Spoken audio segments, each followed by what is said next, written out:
Welcome back, guys, to another episode of the AltMed podcast.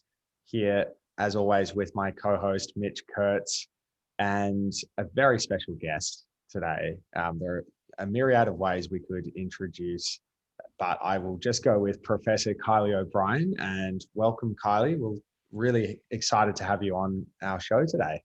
Yeah, pleasure to be here. Thank you. Now, for anyone out there who's enjoying these AltMed podcasts, as always, please hit subscribe wherever you're listening. So if that's YouTube, Spotify, whatever channel, we really appreciate all the support and we hope you guys are getting something out of it. So, Kylie, where to begin? You've been in the space of complementary medicines, medicinal cannabis for quite some time now. Really is our pleasure to have you on today. So perhaps we might start with just your background and how you fell into this space. Yeah, well, my background is as a Chinese medicine doctor for the last, 20 odd years. Before that, I was an optometrist, something completely different. When I was working at the National Institute of Integrative Medicine, probably back in around 2017, a colleague of mine sort of came to me and he said, look, medicinal cannabis is now legalised. Doctors can prescribe it legally, but there's not much in terms of education going on. Can you help out? And by the way, doctors have a pathway to become authorised prescribers through the TGA's authorised prescriber scheme, but it's a two-step process and no one's doing that, the first step of that. So I guess under that sort of role as Director of Education at NIM at the time, I did a couple of things. So I set up a 2-day course. It was a training course for medical practitioners. We had around 55 come through that course. It received RACGP approval at the time as well. So it was the first one we ran in Melbourne, and then we ran another one in Sydney the same year.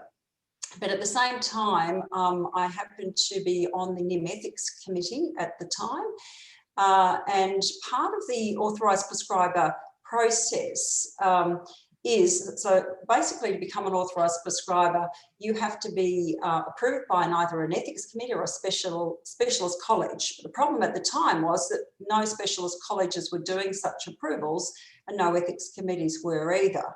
So I set up the policy and procedures through the National Institute of Integrative Medicine, by which doctors could then apply to the NIM Ethics Committee. Now, if they're approved at the Ethics Committee level, then they apply to the TGA appending that Ethics Committee approval letter. The TGA makes the final decision on whether a doctor is approved as an authorised prescriber of cannabis. So that's really how I sort of got involved in it, simply because there was a need. That's fascinating to me. I mean, I've always had a bent towards just looking at the evolving landscape of regulation in this space. But I am interested in, given your sort of origins in Chinese medicine and plant medicine generally, just interested in whether or not that authorized prescriber scheme, that was new for medicinal cannabis, wasn't it?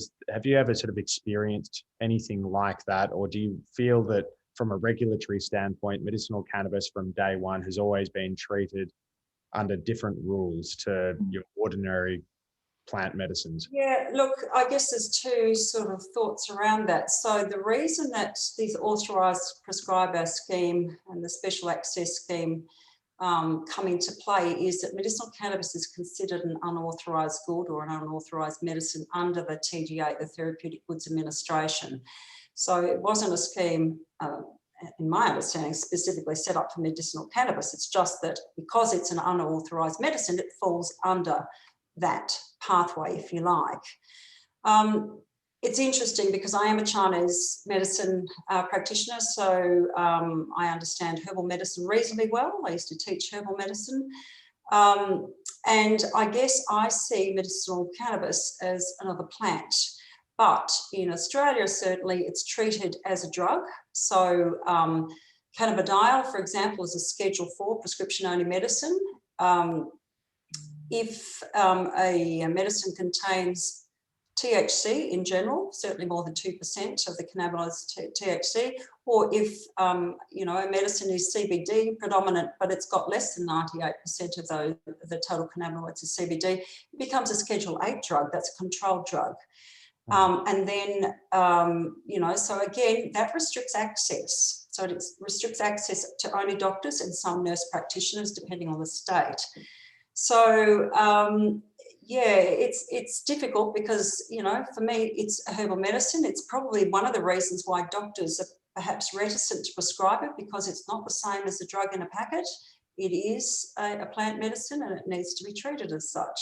So I guess there's some of my thoughts on that. Well, no, it's because I see that, you know, obviously the TGA has, you know, a role to play in the regulation of complementary medicines, but you're absolutely right, you know, in saying that because it is unapproved, it gets treated under these different rules. So there's the authorized prescriber pathway, which you played a lead role in and sort of being one of the architects of, and then the special access scheme is another one. But in a nutshell, and I might be opening up a can of worms here, but how is plant medicine ordinarily treated in Australia or regulated?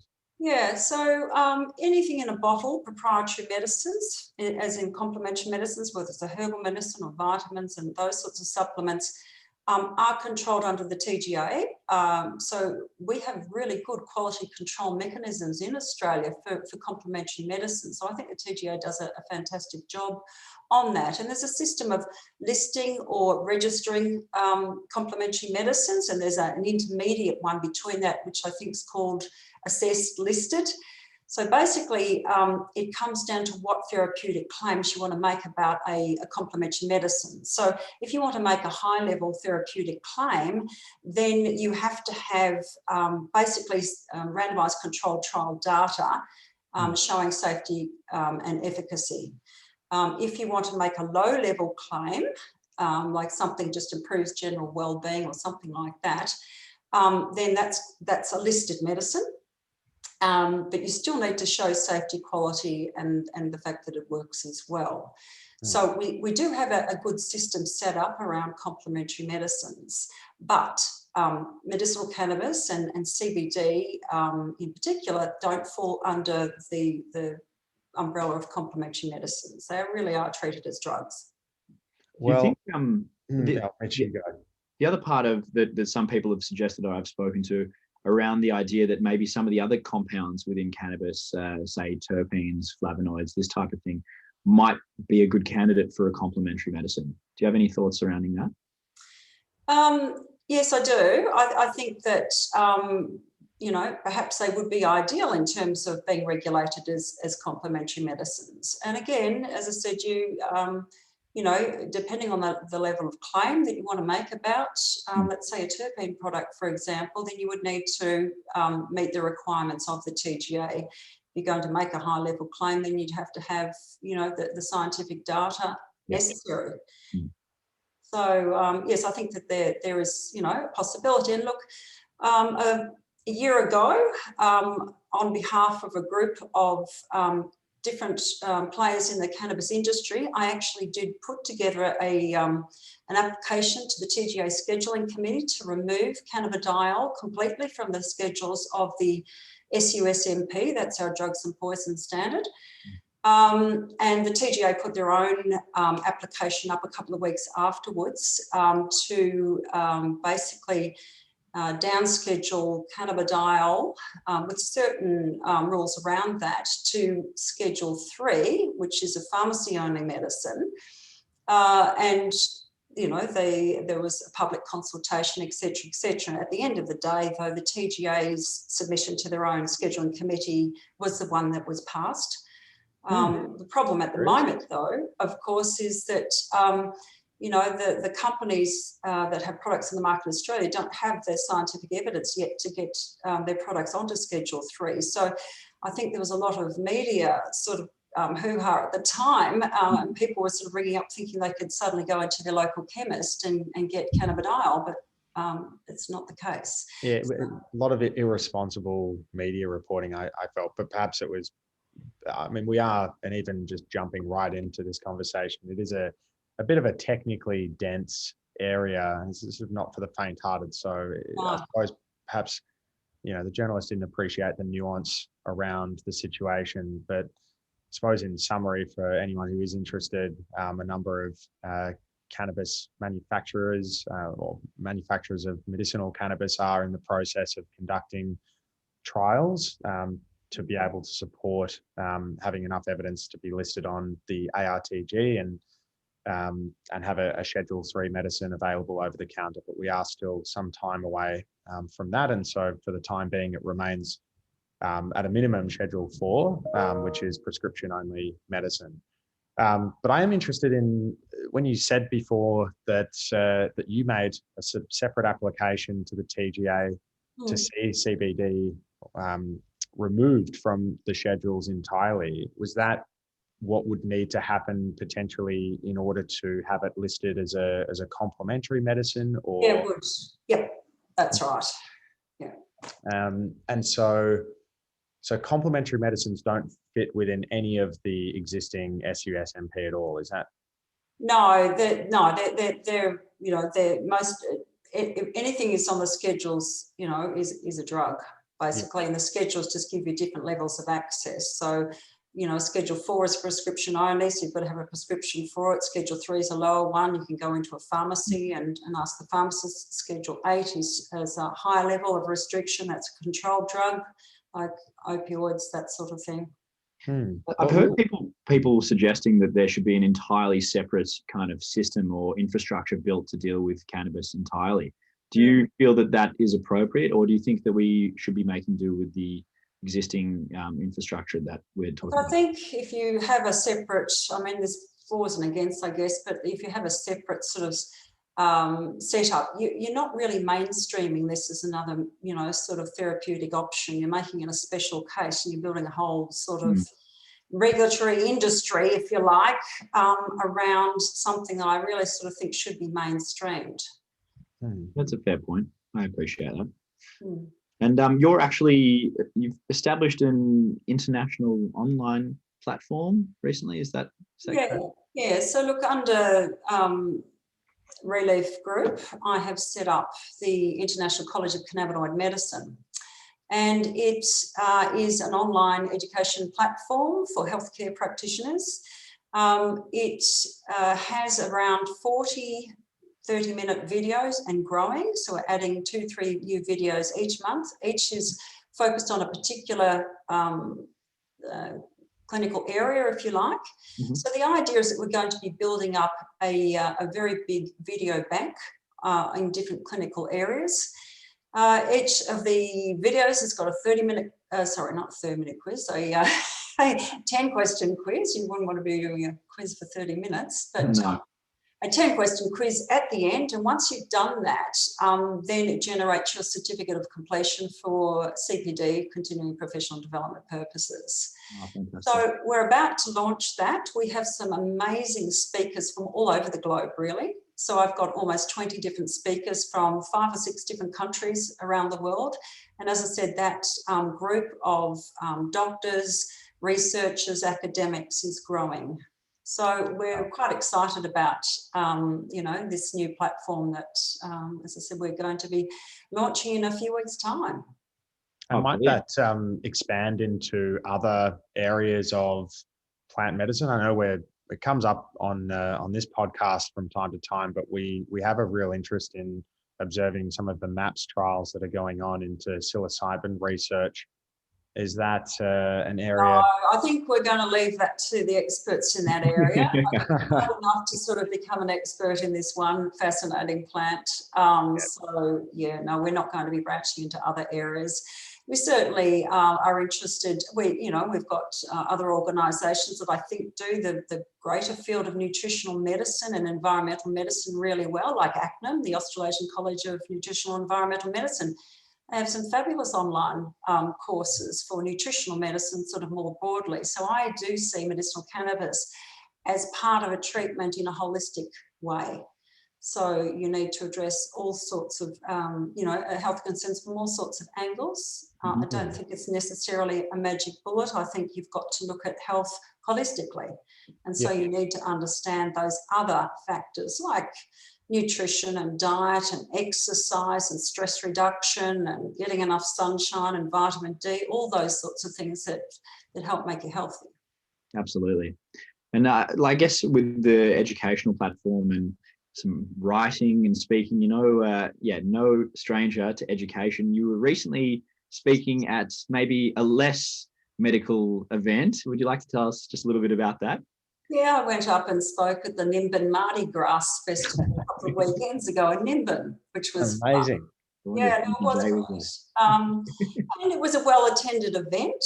I think it had a ring of police around it, sort of testing people on the way in and out of it. But look, it was a great festival. It had a lot of really good speakers talking at it. So in the town hall, they had a full program of people talking about, doctors, people like myself, legal eagles, an ex or retired judge was there as well. So all talking about different aspects of cannabis. Yeah, fantastic. And just like honing in maybe on that part you're talking about, the police waiting out the front and for you to come in and out. Any thoughts on the kind of current driving laws that are in Australia at the moment? Yeah, I think that's really problematic because any amount of THC, tetrahydrocannabinol, in your system, if you're caught with it in your system and you're driving, then you have committed an offence under all our driving laws, all our states' driving laws. So that's any state or territory in Australia. And that's regardless of whether you have a prescription for it or not, and it's regardless of whether you're demonstrably impaired or not. So it is a real problem because I think there's other drugs that people can get on prescription that would impair them, but that's not illegal for them to be driving with those in their system. And yet it is for any amount of THC in your system. So I see our driving laws as a real barrier because a lot of patients probably need the THC in their prescription and they may be reticent to take it because they're worried about driving. Some doctors may even be reticent about prescribing it for the same sort of reasons. So I do see that problematic. I think countries like Canada do it better than us. Canada legalised recreational use a couple of years ago, and it's only an offence if someone is demonstrated to be impaired when they're driving. So it's only an offence that way. So I think we can learn a lot from Canada on that. Yeah, absolutely. I was just thinking as well, your enormous contributions in both, the academic history, but also with regulatory reform, I'm sure your own clinical practice. But with all of that, when people come to you and say, I'm interested in learning about medicinal cannabis, this type of online platform that you're launching, which sounds very exciting, is obviously a space for doctors to do their CPD. But for the average punter, where might they get resources, or where might you direct them to learn more about medicinal cannabis and plant-based medicines? Yeah, that's, I guess, problematic in some respects because there's not a lot of good education around for the public, I'd have to say. Often the TGA will say they've got things on the website. I'm not sure that's entirely what people are wanting in the form that they can actually understand. That's my own personal opinion. We are focused on healthcare practitioner education, but we will be branching out more into public education too. The International College of Cannabinoid Medicine Limited is a Canadian company. So I guess it is problematic because we have guidelines in Australia, which are advertising guidelines for companies involved in the medicinal cannabis business. And they're fairly strict in terms of not promoting an unapproved good, which is medicinal cannabis.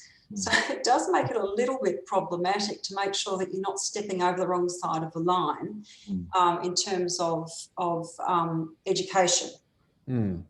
Well, it's true. And you have to, with everything that you might want to say about the product, if it could be construed as promoting the use of that unapproved therapeutic good, then you have to almost give a bit of a disclaimer to say, notwithstanding that information, other practitioners would might argue that there is very limited clinical trial research that proves efficacy of these substances.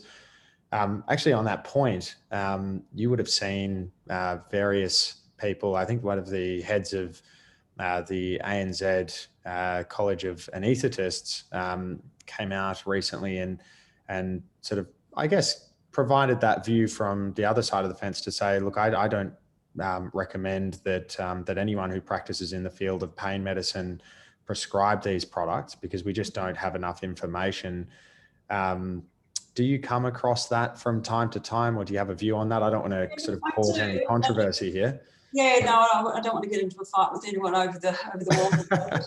But look, I think everyone has got their own opinion on what is evidence in medicine, and there's different forms of evidence. So you've got randomized controlled trials, which are, you know, the gold standard of evidence in medicine.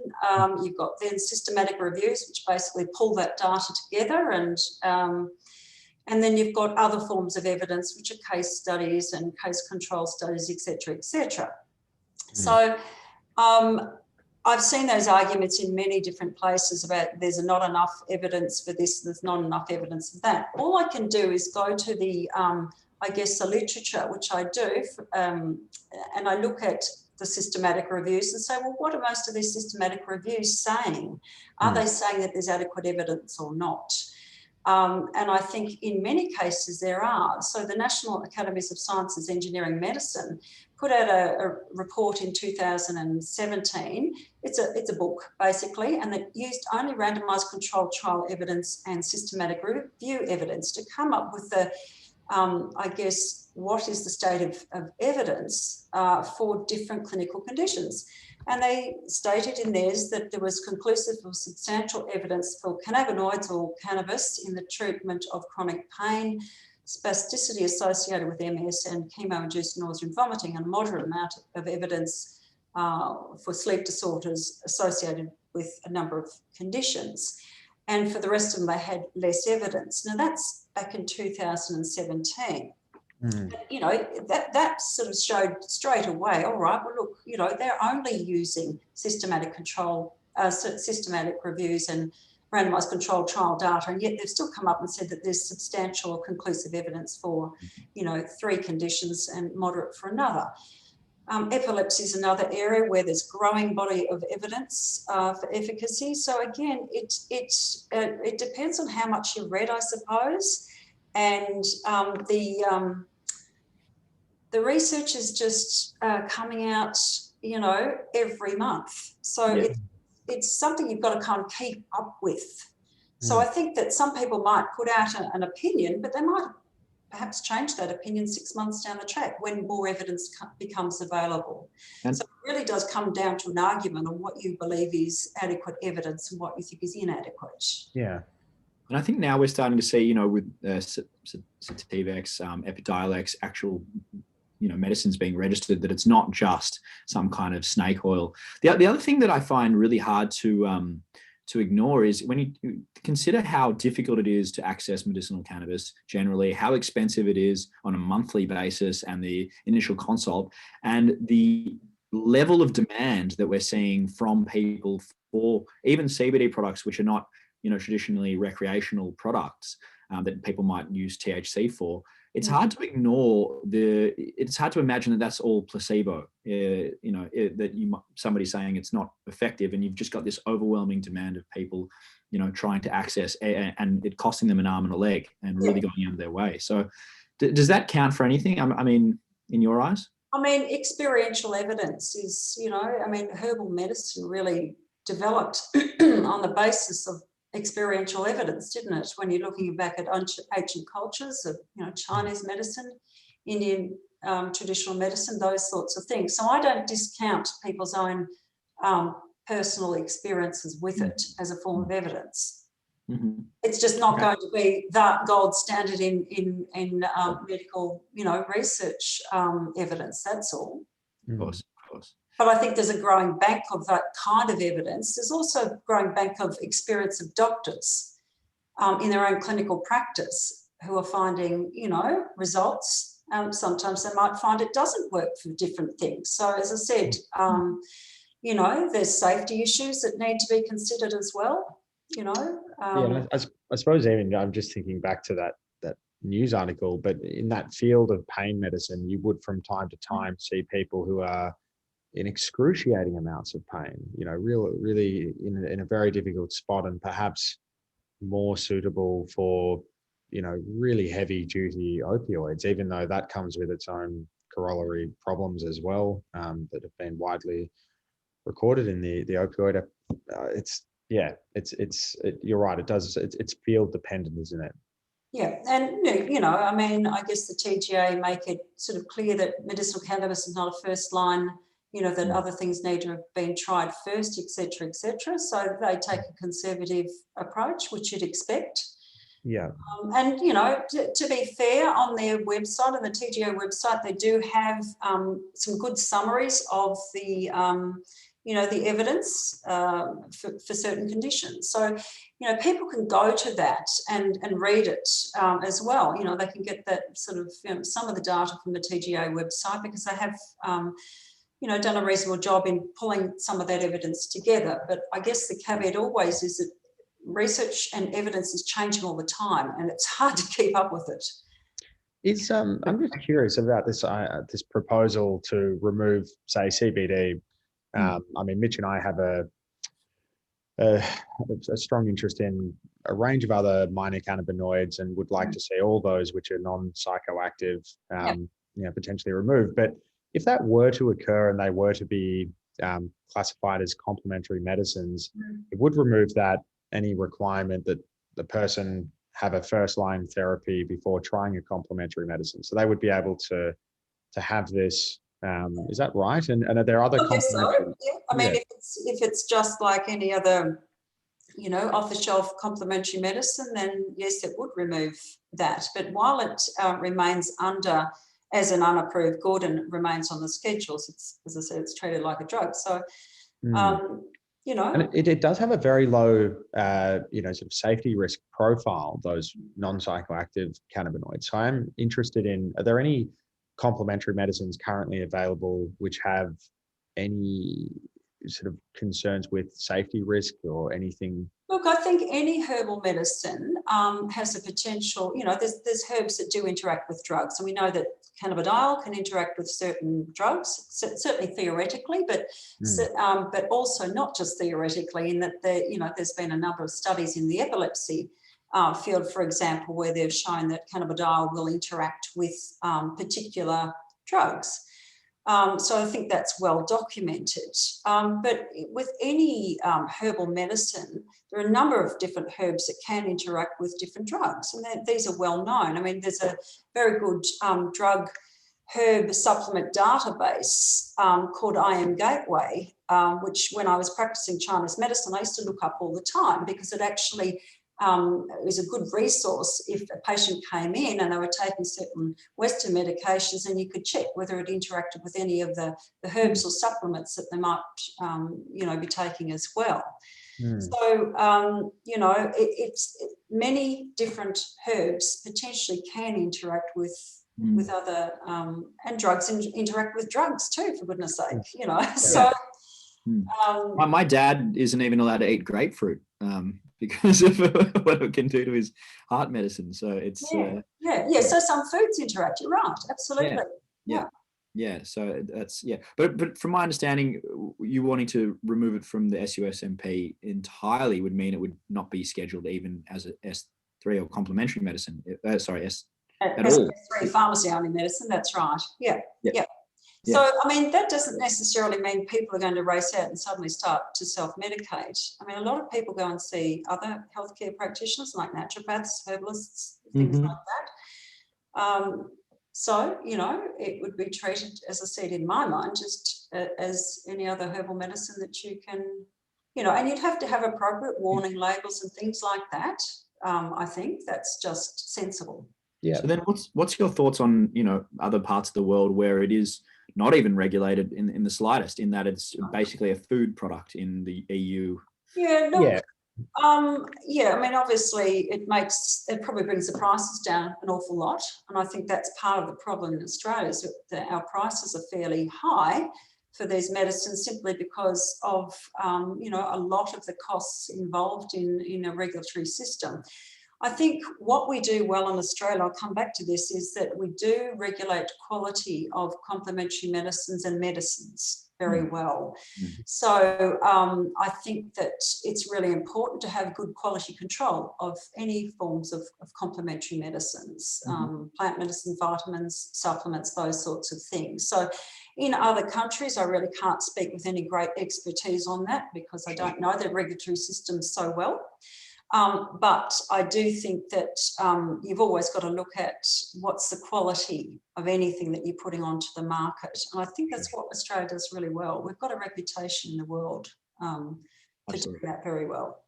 But do you think, I mean, you could say the same for the food safety and food standards in Australia. When you look at powdered milk, for example, things like that.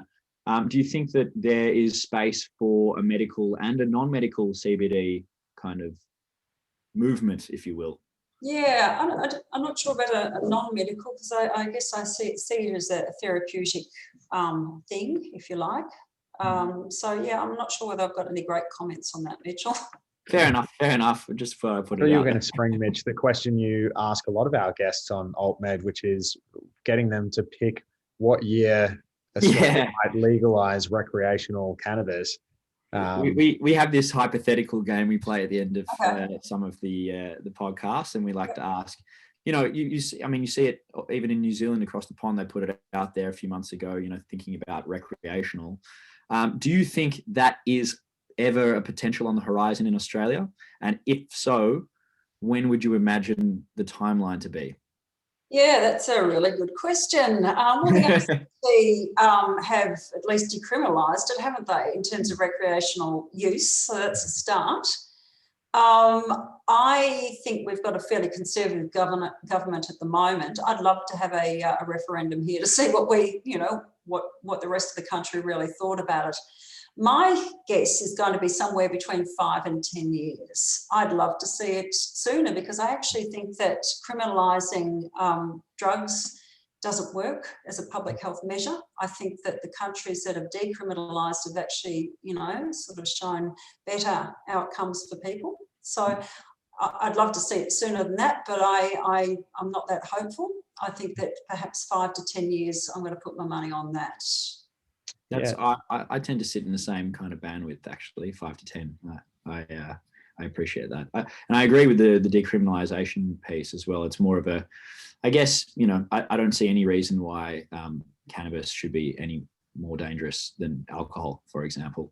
I don't think it is, to be honest. I think alcohol is probably more problematic. That's my absolutely.